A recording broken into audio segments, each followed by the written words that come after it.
युद्ध रूस और यूक्रेन के बीच में है, लेकिन छात्र हमारे भी फंसे हुए हैं। तकरीबन 15,000 अब भी छात्र हैं जिनको बाहर निकालना बाकी है।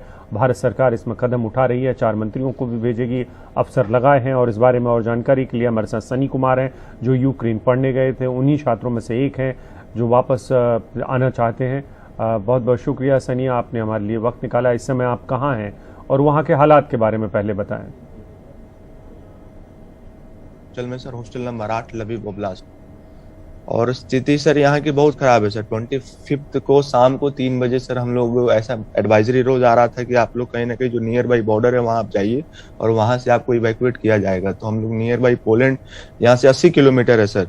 तो हमने यहाँ से कैब किया, हमारे साथ जो ग्रुप में लगभग 18-19 लोग थे, तो हम लोगों ने सब लोग किया कि हॉस्टल में रहने से, क्योंकि सर यहाँ कभी भी रेड अलर्ट हो जाता था।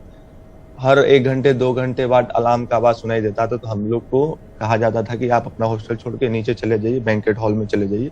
तो हम लोग 1-2 दिन गए वहां पर हमेशा, लेकिन सर वो भी सेफ नहीं है सर वहां पर, कि हर रोज इतने ठंडे में -7 डिग्री -10 डिग्री। हम लोग यहाँ से 500 मीटर दूर चाहे 1 किलोमीटर दूर हम लोग दौड़ के जाते थे और फिर वहां से 2 घंटे 3 घंटे बाद बैठकर फिर हम लोग हॉस्टल आते थे। तो ये कम से कम 1-2 दिन चला सर। बट सर घर से हर रोज फोन आ रहा है कि तुम लोग आ जाओ। सर कैसे आ जाएं, माहौल बहुत ज्यादा खराब है यहाँ का। फिर हमने 25 को शाम को 4 बजे कैब किया यहाँ से और गए पोलैंड के बॉर्डर तक। तो सर जाम इतना लगा हुआ है कि हमें 40 किलोमीटर तक हम लोग कैब से गए। फिर वहां तक कैब ने, जो कैब वाला बोला कि आप लोग अब आगे नहीं जा सकते, आपको यहीं पर उतरना होगा, यहाँ से आप लोगों को पैदल जाना होगा। और हमारे पास सर लगेज वगैरह था, लगेज तो ज्यादा नहीं था सर, बट जो खाने पीने की सामान था सर वो हमने लिया था। पानी हो गया, बिस्कुट हो गया, क्योंकि सर वहां का पता नहीं क्या खाना मिलेगा और पानी मिलेगा। तो हम लोग सर लगभग 18-19 लोग जो भी थे, फिर 7 लोग 40 किलोमीटर पैदल चले। और ये डिस्टेंस कवर करने में सर 8 से 9 घंटे हम लोग को लगे सबको।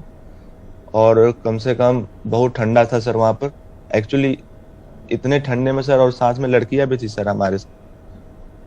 और सर बहुत ज्यादा स्थिति खराब हो गई थी सर 8-9 घंटे पैदल चलने के बाद, इतना ठंडा में सर। और यूक्रेन का टेम्परेचर वैसे ही बहुत ज्यादा खराब होता है सर। तो हम लोग 9 घंटे सर वहां तक ट्रेवल करके जो चेक पॉइंट था यूक्रेन का, वहां तक पहुंचे।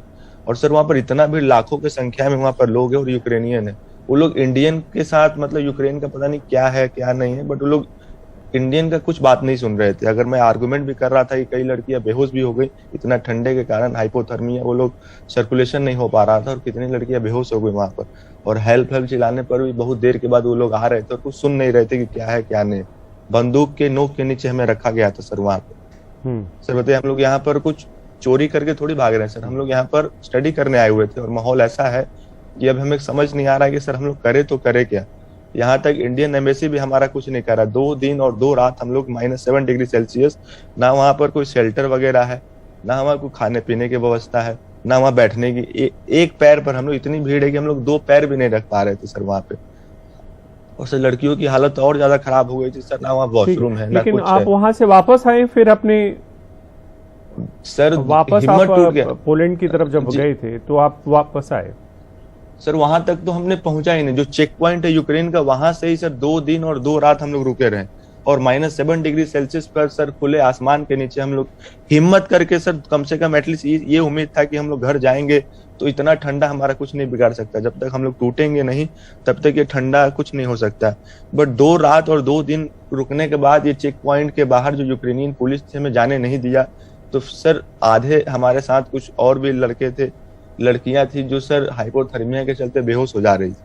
तो हमने यही डिसाइड किया, किसी को ये ठंडा में अगर कुछ हो जाए तो इसका सर कौन रिस्क लेगा कि क्या। क्योंकि सर इंडियन एम्बेसी को जब भी हम लोग वहां से फोन कर रहे थे, वो लोग यही बोल रहे थे कि आप लोग टेंशन नहीं लीजिए, आप लोग जहाँ वहीं पर रहिए। सर वहां कैसे रह ले सर, जहाँ का टेम्परेचर -7 और -10 डिग्री सेल्सियस, और जहाँ वहां पर शेल्टर नहीं और खाना पीना 2 दिन सर हम लोगों ने ना कुछ खाना खाया ना कुछ पानी पिया। तो सर हम लोग यही, फिर उसके बाद हम लोग फिर 10 किलोमीटर फिर बैक आए, क्योंकि वहां से ना कैब मिल रहा था ना बोल्ट मिल रहा था। 12-13 किलोमीटर फिर हम लोग पैदल चलने के बाद, फिर वहां से एक हमारे यूनिवर्सिटी में एक है, मतलब सीनियर भैया कार्तिकेय, उन्होंने अरेंज करवाया। फिर हम लोग वहां से दोबारा हॉस्टल आए। बस कल सुबह 8 बजे हम लोग फिर हॉस्टल पहुंचे। देखिए, तो अभी आप लोग सारे लोगों की क्या योजना है? हॉस्टल में ही रहेंगे? क्योंकि रास्ते तो अब भी वैसे ही हैं, पोलैंड तक आपको पहुंचने में वैसे ही मुश्किल होने वाली है।